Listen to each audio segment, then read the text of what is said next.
How do you do, ladies and gentlemen? My name is Seth Julian. Welcome to tonight's session.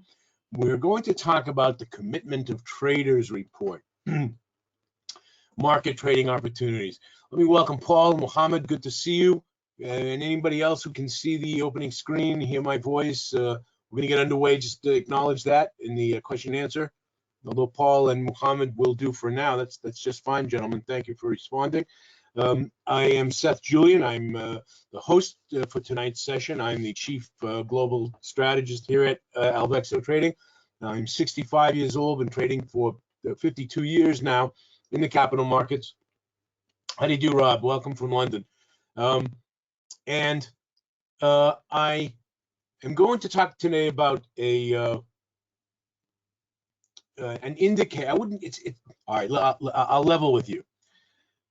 Tonight's session falls into the realm of voodoo, in the sense that oftentimes the regulars know that I talk about all sorts of indicators all the time, and I have a very light touch when it comes to indicators. I don't really put too much stock in any one in particular. I have my favorites. I am a macro trader. I like to understand the macro trends and maybe use indicators as entry and exit points, but the trade is not governed by the indicators in my trading capacity. It's a tool. It's a tool on the dashboard, but I try to make my judgment from what I see through the windshield, which is the the lens of news and reality, or as I perceive it anyway. Now, the Commitment of Traders report. Well, let's get right into it. Just let me remind you that I do ask you to do a couple of things for us.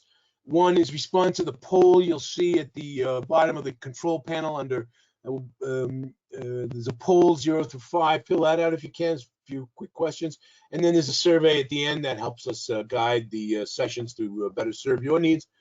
And I do ask that you also participate through the question and answer chat area, because it adds more to the dialogue effect, makes it more interesting for everybody else. So let's get right into it.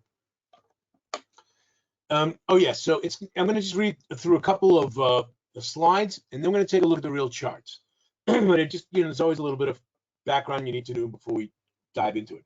An obscure and little understood tool in the world of indicators, the COT, the Commitment of Traders report, contains valuable information about how the market is positioned with respect to being long or short. The report further distinguishes 3 different classes of traders and sheds light on what the, quote, smart money is allegedly doing. We'll have a critical look at this tool and how to apply it to our positions we take or have in the markets. The COT reports can provide a window into what large institutional traders are doing.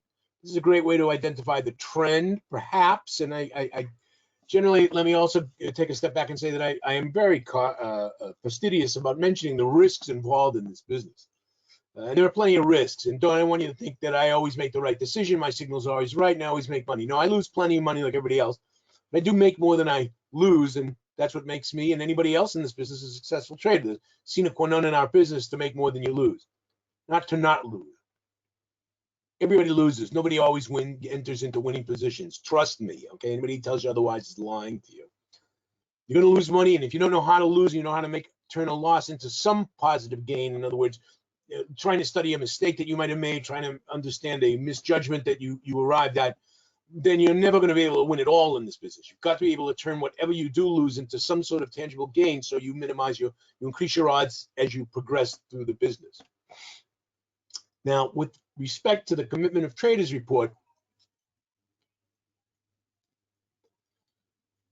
it's an art, way more than anything. Despite the fact that you'll see the charts on the hill, I'll show you right now. This is the Commitment of Traders report. Wow, commercials, net, small speculators, net, large speculators. It looks like NASA. It looks like your cardiologist. Right? I mean, how could you go wrong? Look at that beautiful thing. Don't be misled, okay? It looks hip. It's an interesting tool, but don't be misled. Now you got to understand it, okay? So. Commodity traders, and I emphasize this Commitment of Traders report is issued by the CFTC, the Commodities Futures Trading Commission out of Chicago, where the current Securities and Exchange Chairman, Gary Gensler, formerly was employed, and he was very progressive in his job over there. For some commodities, the data that underlies this report is available. And for all of you who know that whenever I talk about indicators, I always say that there are always four variables for every exchange in the world, for every asset, for every time interval. That's the opening price at the beginning of the time interval, the highest price reached during, the lowest price reached during, and the price at the close of that time interval, be it a minute, an hour, a day, a week, a month, a year, what have you. Many exchanges, though not all, will report the volume that took place, how much trading in terms of shares or contracts usually took place during that time interval. So those are the five variables.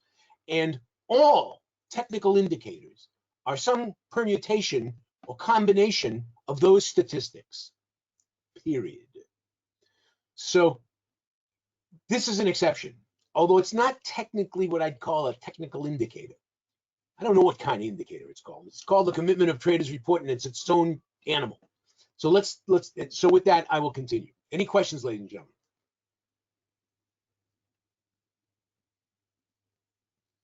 No, Elliot asks if I'd use it often. No, I don't. And we'll talk about when it comes into play for me as we progress, Elliot. But let's work through at least the mechanics of what we're talking about here.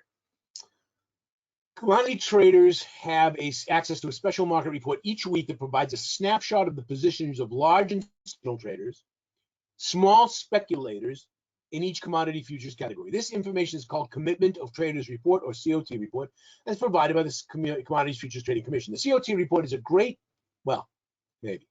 I was a little more enthusiastic when I first wrote this, but I want to be, I don't like to be over enthusiastic with you people, especially when it comes to the value of tools. There's a proclivity, particularly among beginners, to think that it's some magic tool, the ultimate tool, the best, the only, okay, no, there ain't no such thing. It's a tough business to make a buck at. It's a tough business to learn. And if you want to have some fun, you want to have a divergence, put a little money on, see if you can make some money, you can and do, and lots of people do and enjoy that, fine. But I am speaking tonight to the people who are trying to make a slightly or even significantly more a serious approach or dent in this business and try to do better than most. Because most people, as you're probably well aware, end up losing their account within a fairly short time. Some come back, some continue to learn, but there's a lot of risk in this, and it's not for everybody. And okay, I've said enough. Now, the COT is a great analytical tool for traders in any market because it provides up-to-date information about the trend and strength of the commitment traders have towards that trend in each of the commodity markets. The COT report is also available in the most actively traded futures contracts, such as stock indices like the S&P 500, interest rates, and currencies, though not all. The COT report essentially shows the net long or short positions of each available futures contract for the three different types of traders. We'll get to those in a moment. If traders are overwhelmingly long or increasingly long positions, then we'll have a bullish bias on that market. We might.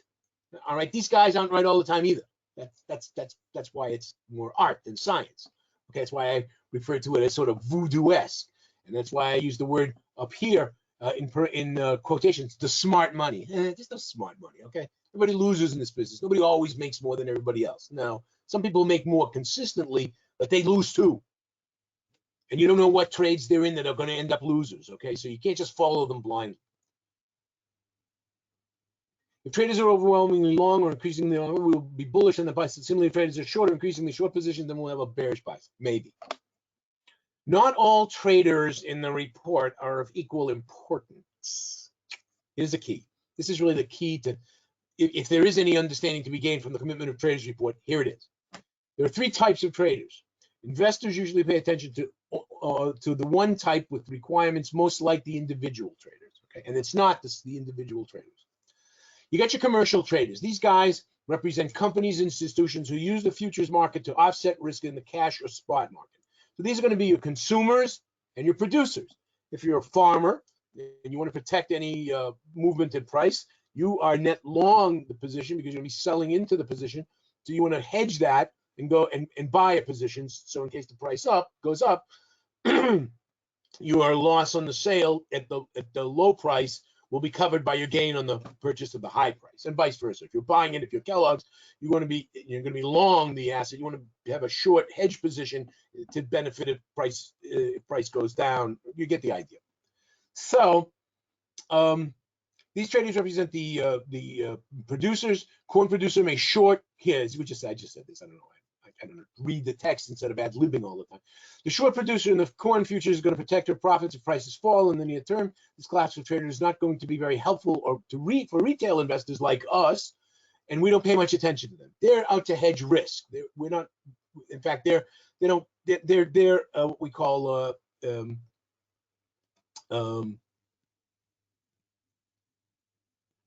I forget the name of it. They don't care. They're just hedging their position. They're net short because they're suppliers, because they're selling into the market, so they want to cover it. That's all.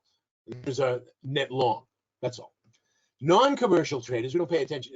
Excuse me. Oh yes, let me skip to the non-reporting. They're the second one we don't pay attention to. I'll come back to non-commercial because those are the ones we pay attention to. The non-reporting traders, these are guys that are too small to really. It's a catch-all category for traders that are too small to be required to report their positions to the CFD. But we know them by virtue of elimination. We remove the non-commercial traders, the commercial traders, and what's left of the small fry. And we don't know we don't know how many individual traders there are or what kind of investors they represent because they are non-reporting. We don't know anything about them. Most market professionals assume that a major percentage of this category are individual speculators. They are notoriously bad traders, and you will more often see this category betting against the trend than with it. We don't pay any attention to this category. We watch these guys. These are non-commercial traders. They're large, though. They're not little speculators like you and me buying a contract or 5 here and there. No. These are hedge fund managers, institutional investors, pension funds, banks, large private equity holders, big-time traders. They are trading in the futures market for investment and growth, just like us. They're speculating. They're typically not involved directly in the production or distribution or management of the underlying commodities or assets. So they're not Kellogg's, they're not ExxonMobil. They're just people who trade the markets for speculative opportunity. We pay most attention to this category. Okay, so we're going to see that. This is your non-commercial traders, and I'll show you that on the graph in a moment. Knowing what big traders, i.e. the non-commercials, and those are the guys we pay attention to, are doing through CO2 reports gives us some idea about the trend for a particular asset class. And when I say some, I mean not all the time. That's what I mean by some. Some of those times they're wrong. You see it. Other times they're early. Other times I said voodoo. Okay, this is not a scientific thing. And so to get a feel for this and know when to pay attention and when not to. Okay, it's not. That's why I say it's an unusual lesson tonight. It's not something you need to take careful notes. Are you showing any slides? Oh, I'm sorry, Michael. I am a much better trader than I am a video jockey. This is the only thing I go for that you missed. This is the Commitment of Traders report, or the charted on the charting program in a static slide. And it shows you this is the commercials net. That's what we're interested in. We're not interested in those guys. The small speculators, we don't follow them. These are the guys who pick the large speculators. And I'll explain what net means in a minute. It's long minus short, or short minus long, whichever is the greater of the two. So so that's all you missed here. This is the slide I just read. Excuse me. And I'm sorry. And here we go. Okay, now we're caught up. Thank you for pointing that out. Screen is frozen. Okay, we should be back in business now.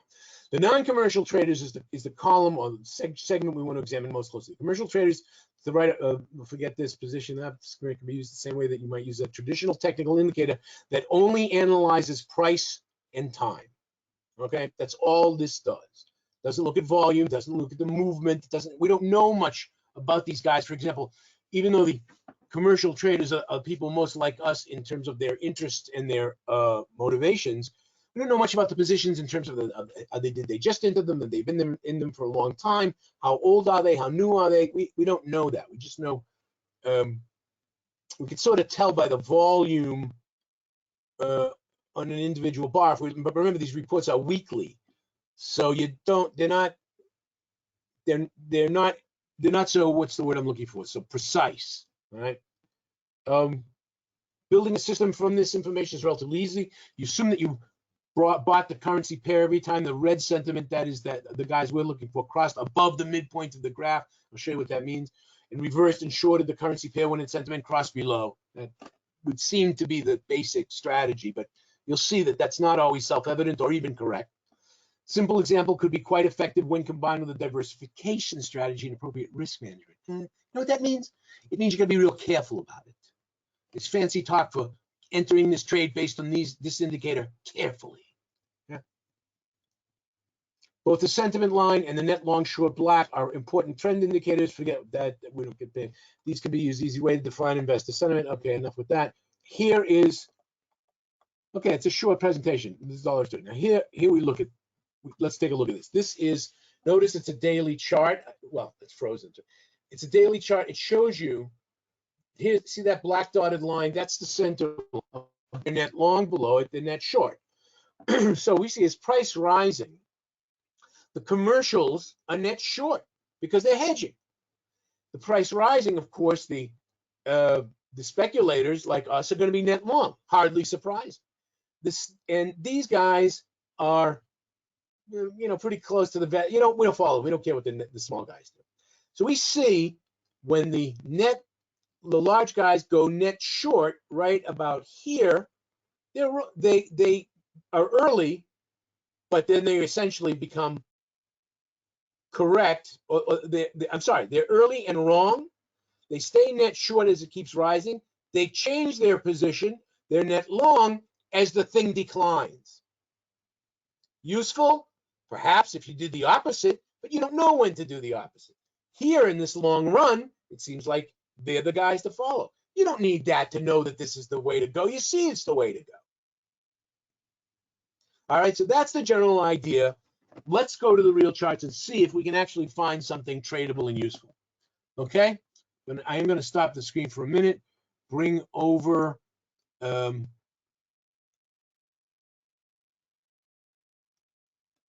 screen to that here. This is the real McCoy. And let's turn it on again. All right, let's see. Now we're looking at coffee here on a 4-hour chart.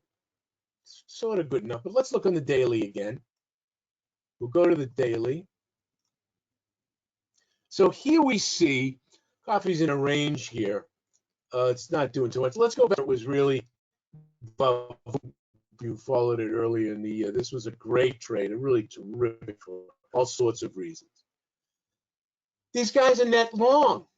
Again, it's fairly obvious. These guys are net short, and that makes perfect sense because that's where the trade is. And these guys don't know what they're doing. They're hovering around the nothing line. When it levels off, we see that these guys close down some of their positions. We see volume holding fairly steady, and nothing really changes. So here in this one, it doesn't show us that much. See my point? Let's take a look at gold.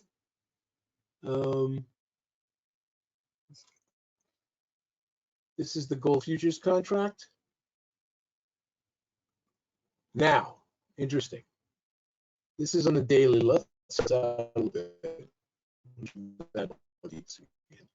as gold rises, makes sense. What happens when it gets choppy here? They stay long.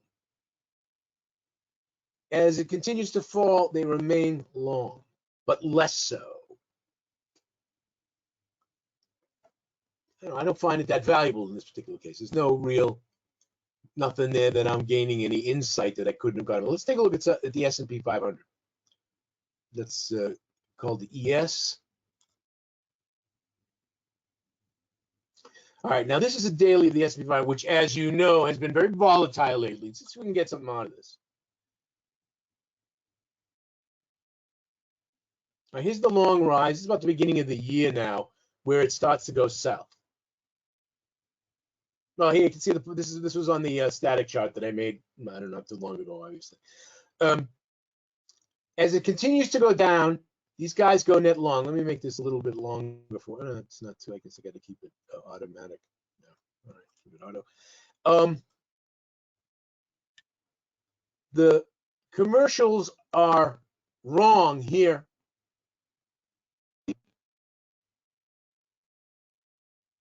Hedgers, actually, the commercials are right here. The commercials are, well, it's an interesting case. So contraindicated. The The net guys, of course, are wrong, typically run here as well, but so are the big guys. So far, this hasn't yielded us one opportunity worth exploiting based on this. Let's find, let's see if we go to the NASDAQ. I don't know if we get one. The NQ. Okay, here we go. We get one NQ plus. Again, this is the same beginning of the year decline. They're wrong here too. Although, in the case of the NASDAQ, the small speculators get it right. As do the hedgers much more than the longs. And here we see the large commercials are doing not that well here. I want to point one other feature out about this. And this is a good time to do this, by the way, as if you don't know, this is TradingView. This is the finest charting program available on the internet, in my opinion. This is not the free version. This is the Pro Plus version, which is fairly inexpensive at $20 a month or something like that. It gives me some of the it gives me a really wider suite of indicators, allows me to show more on the screen, but you can live without it. You can probably see everything if you minimize your indicated number.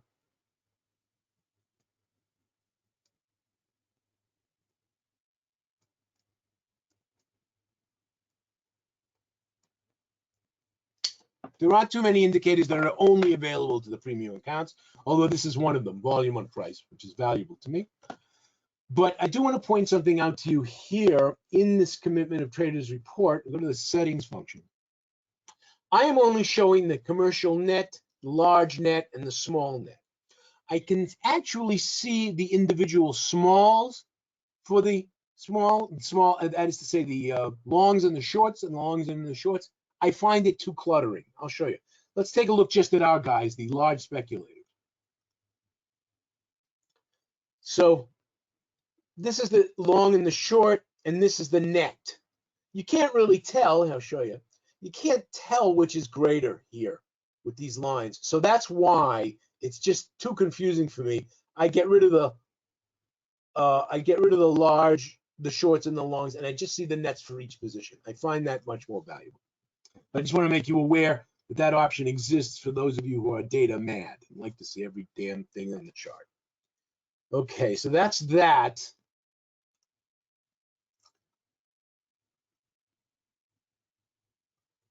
Okay, so let's see if we can find something else that we can maybe make a few dollars out of here.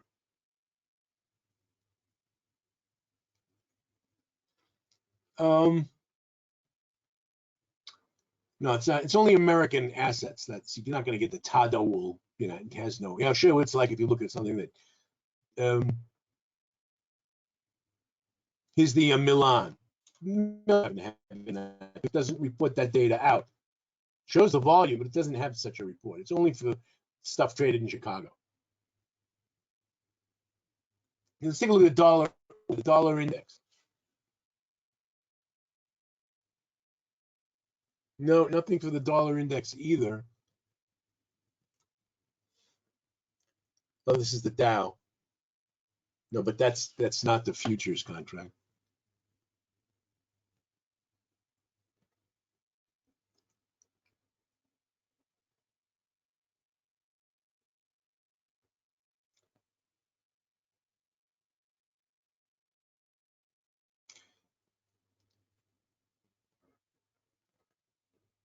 Oh, I don't think we even have this. I mean, these are bond futures. So let's take a look at the 10-year Treasury future. I don't know if we get yeah, we do get a COT on that because it's a futures contract. So it's not exactly the same. Here you see that the large speculators have this spot on. So here it's a useful tool. We finally found something that's good. And these guys are much, much more quantitative because it's an interest rate thing. It's not the fluctuation of a commodity that has all sorts of other. This is interest rates, GDP. This is highly quantitative, and therefore these guys seem to. Not these guys, of course. These guys. Well, actually, the small traders have got this right too. Not as right as the large guys, but they're on the same side, so they're doing okay. So I guess in the 10-year in the Treasury bonds, I don't think we have it in the notes too. Yeah, it comes out in the notes too, although it's less pronounced. They do better in the bonds. So that's a good, let's just take a look at currencies. Sometimes if we get a future currency, an FX, that is to say a pair that's traded on the, let's see if we can find a pound dollar, GBP USD.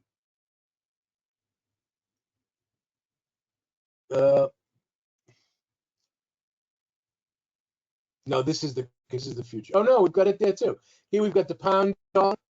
It's the same thing. No, it's not. It's my mistake. This is the futures contract. Yeah, it's very nice. It works beautifully on this. Here we can see it's just started to take a dip right at this point here, where it meets that. That's where it reverses. Even a little bit before, it reverses right here. Damn, that's tight. That's good. At this point, let's make this bigger so you can see it a little more clearly. At this point right here, time, let's call it here to be conservative. The longs go short. Very valuable. Very valuable. When the interest rates start to rise, I'll go back to auto here. Okay, it's back in auto. Oh, sorry, this one. I'm going to go auto. It is auto. On this one here, we can see at this point in time, the commercials are thinking, the large speculators, rather, not the large speculators, are approaching zero. No, they're far from zero. What am I talking about? They're still net quite far net short. I'm sorry. You have to look at the numbers carefully. They're far from. In fact, I can give you the exact number. They're minus 27,000 open positions. That's a lot. That's a lot. So they still are anticipating a short here. So we would go short as well. Above average volume, force index powerfully. So here we see on the bonds, it's pretty nice. It's working well. Questions, ladies and gentlemen?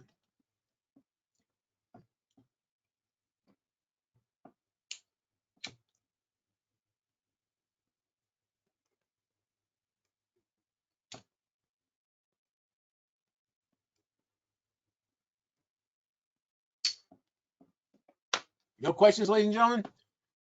If you have more questions, I don't really want to belabor tonight's session because, as you can see, it's an artsy, craftsy sort of subject. It's not the usual. It's not as hardcore as our usual sessions. It's not as definitive, is what I'm trying to say. It's much more smoky and mirrory, but it's unique. And I wanted you to be aware of it because I find it slightly more interesting than an academic point, although it's largely an academic point. But you see, in the bonds, it's got some value. And I do trade the bonds. We've done very well out of the bond market. If you look at this run here, pretty much since this is the pandemic, let's go back to March 2020. We see the pandemic here. This is when inflation starts to kick in. And this is pretty much where the Federal Reserve starts to raise interest rates. So yeah, these guys are hip to that. And so were we. We traded this as well. But the Commitment of Traders report is a valuable indicator to confirm, to reinforce a trading position.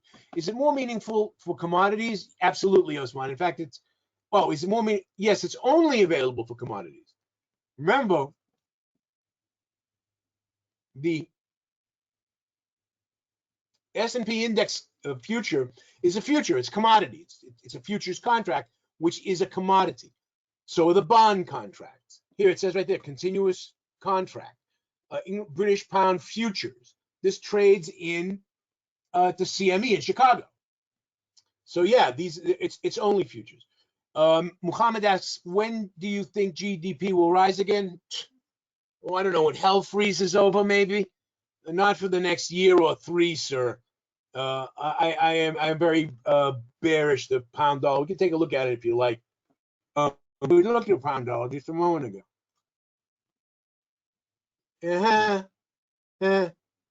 Get the idea? Why don't? And here we don't see. Oh, maybe this. Oh, this is a futures contract in British pound. Okay. these guys are net short. It's going to continue going net short. It's broken through. It's pressing this low. This is a low. If we let's magnify this a little. Since you asked, we'll give you the full picture. We go to a week chart. Automate this, and we see that it's, you know, how long is low? We haven't been this low since March of 20, since the pandemic was just breaking out, and we're pressing it. We're pressing it. We got a little more to go. What is that? One. Can't see. Need an electron. Might make it bigger.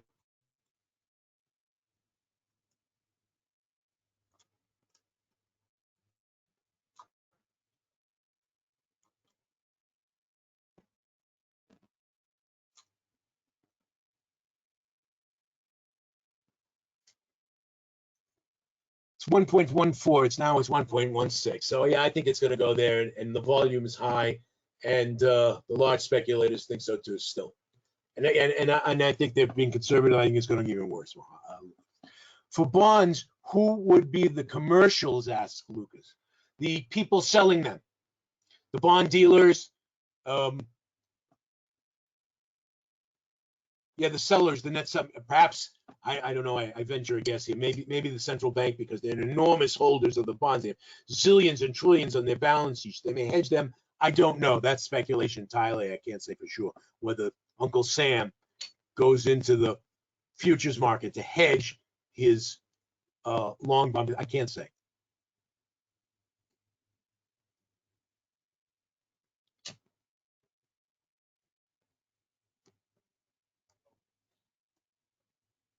Although it wouldn't surprise me. Uncle Sam's a pretty savvy investor.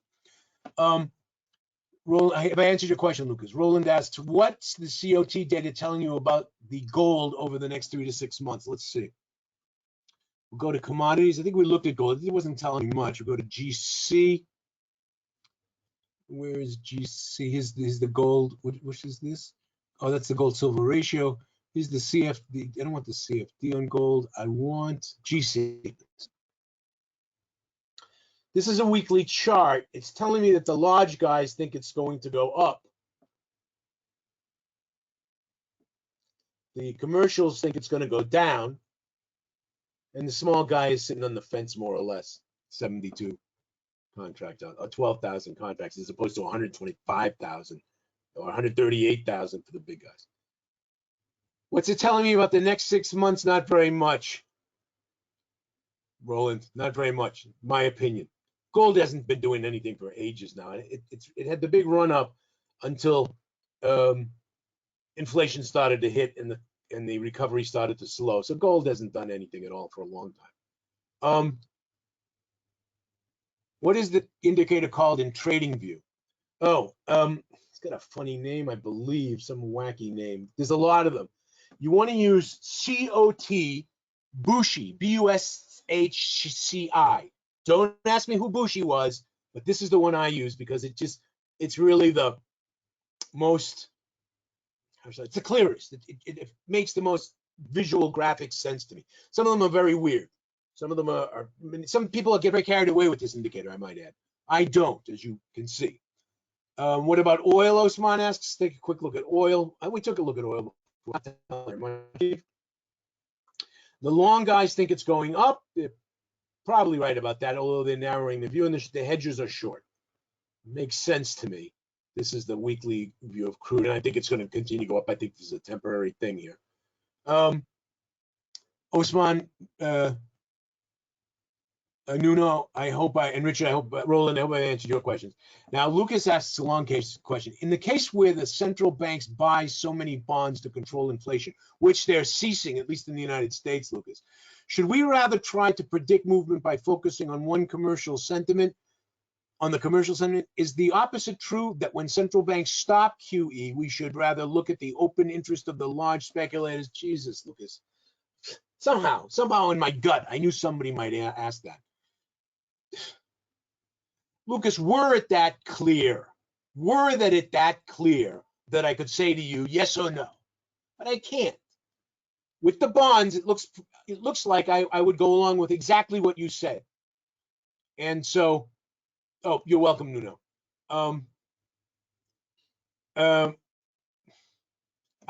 can't emphasize enough that you need to approach this with a grain of salt.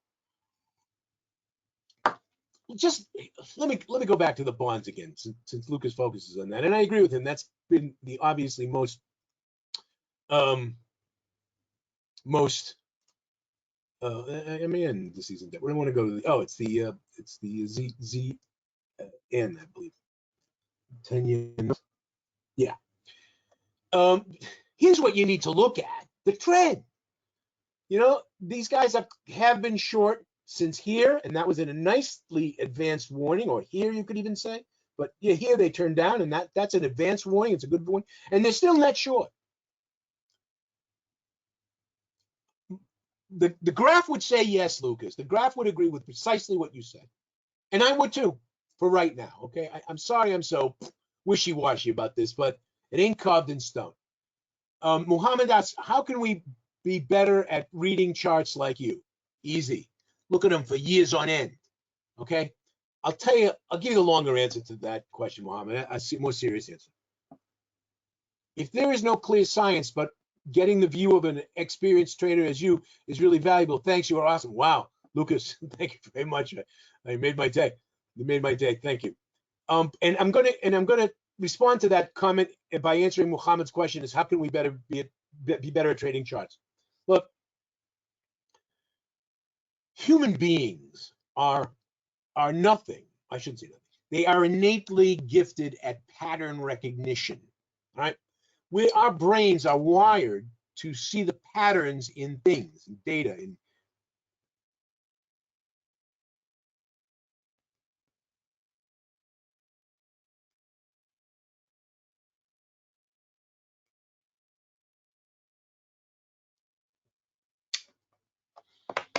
I mean, if we look, we were hiding out under trees from massive predators to make sure we weren't predated, and so that we could gain an advantage to get them. So we see the patterns and shadows.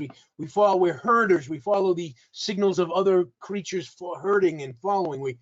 They say that an average intelligent infant between 1 and 2 years old is able to look at a foreign face, and make a fairly good determination whether it's friendly or dangerous. Average intelligence, 1 year old. Little kids can do that. So that kind of in-depth knowledge at that kind of tender age makes looking at a chart like this and trying to figure out where the price chart may continue to go look like child's play, and it is child's play compared to that. However, it's not to say that we're innately born with it like the friend or foe gift for infants. No, we do have to develop the skill. However, and this is the long answer to your question, Mohammed, your short question. All you have to do is look at the charts and couple it with these major basic indicators like volume, perhaps volume and price too, because I do find that helpful. But you don't need volume and price because, as I say, the volume alone shows you, and let me just explain what that is for some people who may not know. This is volume on time. This is how much volume. I'll make it this is how much volume took place. Well, let me make this automatic again. Did I make it automatic? No, not low. Come on. I'm starting to get sluggish, I see. I'm pushing it around too much. A lock, I don't know. I'm sorry about this, ladies and gentlemen. There we go. This is how much volume took place. It's the volume. It didn't go where there's a big battle there between the bulls and the bears. And that makes sense because it's shifting here. See, this index is also trying to change direction. What that tells us is how much volume took place during this interval of trading time.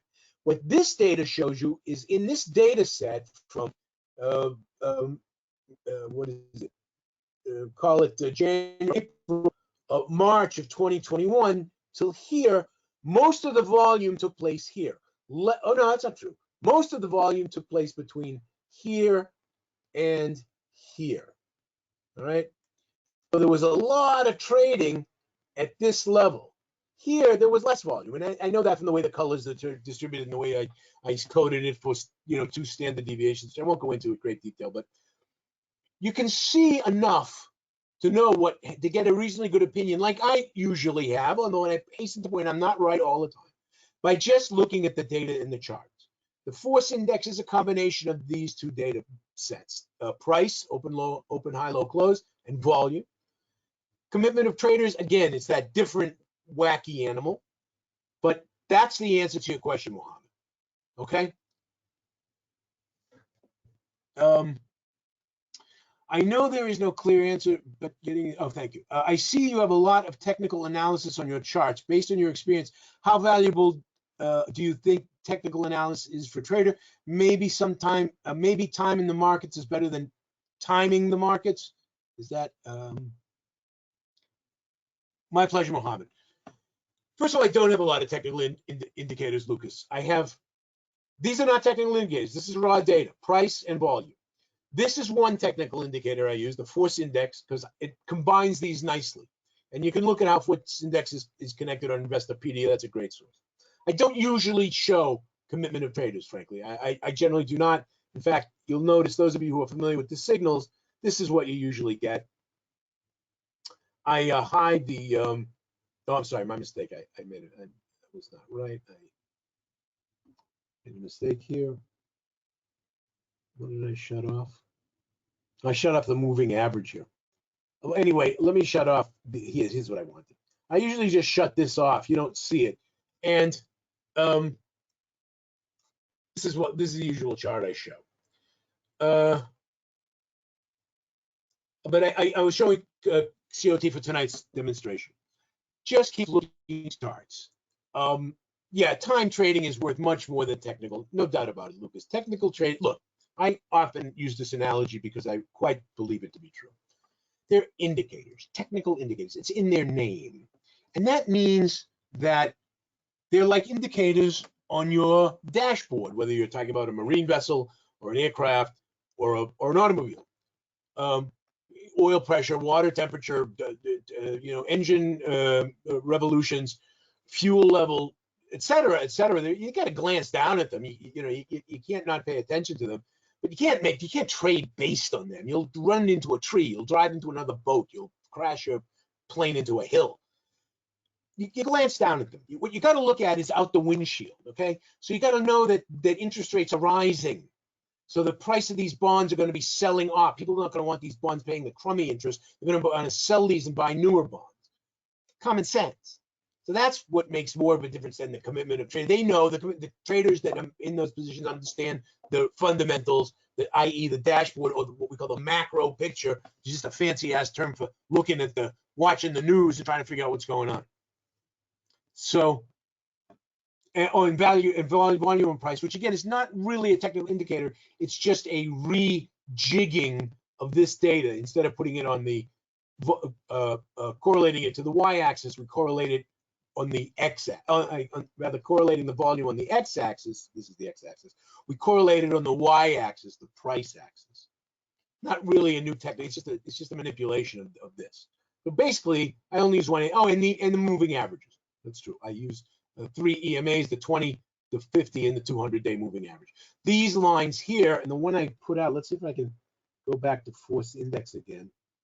I closed out the EMA on that, which I shouldn't have done. I think I got rid of it. I didn't. Oh, here it is. Okay. I just want to put that back. That's just also just a moving average of the force index, not another indicator. It's just a refinement of it. And I'll show you the COT again. So yeah, that's kind of my answer to your question. My pleasure, Mohammed. Any other questions, ladies and gentlemen? We've gone now to 45 minutes. That's really the maximum length I like to run these sessions. Anybody else?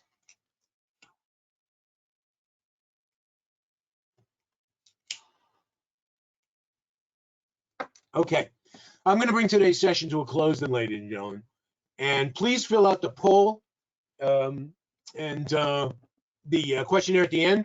We appreciate that very much. Leave whatever comments you care to leave. That's always helpful for us. Next session is this Friday, 1200 GMT. We've got the non-farm payroll report. It's been a blast to trade the last 4 or 5 months. It's been really good. very well behaved in terms of a tradable outcome. We've made some nice money doing it. I highly recommend. I don't guarantee it, but it's been really good for us the last 4 or 5 months at least. And so that'll do it for me tonight, ladies and gentlemen. I'm your host, Seth Julian. Oh, one last word. I was going to say before I sign off. Let me say that if you're not a regular member of the house, and I'm glad, I want to thank all the regular members in the room who participate. I appreciate that. If you're thinking about opening an account with an online broker, consider opening an account with us here at Alvexo. This is the kind of quality that we put out. This is our attitude toward our traders. We do the best we can for you. We try to give you the straight dope. We're straight shooters, stand-up brokers. We're not right all the time. We don't pretend to be right all the time, but we do our best to guide you as well as we possibly can, out in the sea of capital markets trading. So, ladies and gentlemen, with that, on behalf of the staff and the management here at Alvexo Trading, we're always humbled and gratified by your continued patronage of us as your online broker. And I'm your host, Seth Julian, wishing you all, ladies and gentlemen, the ability to trade with confidence. Bye-bye for now. My pleasure, Nuno. Thank you for your participation. It was a pleasure. Really, my pleasure entirely. To all of you, thank you again.